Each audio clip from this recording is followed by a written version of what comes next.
كيف تطهر صيامك من النقص والكدر؟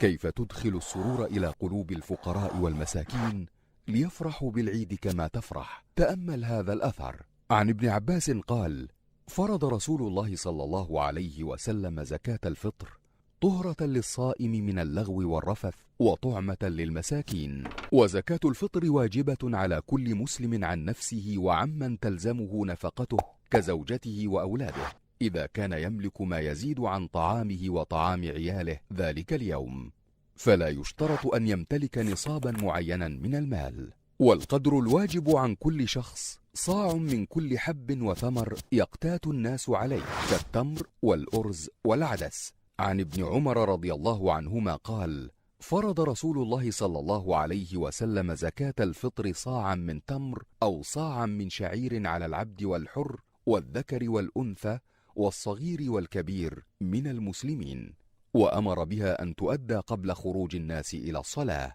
وتجب بغروب آخر يوم من رمضان، والأفضل أن يخرجها قبل صلاة العيد، ولا بأس أن يخرجها قبل العيد بيوم أو يومين، أي من ليلة 28، لأن الشهر يكون 29 ويكون 30، ولا يجوز تأخيرها بعد صلاة العيد. ومن لم يخرجها يوم العيد فهو آثم، إلا أن يكون معذورا ويجب عليه قضاؤها.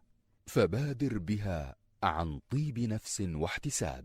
قال الله تعالى: يا أيها الذين آمنوا أنفقوا مما رزقناكم من قبل أن يأتي يوم لا بيع فيه ولا خلة ولا شفاعة والكافرون هم الظالمون.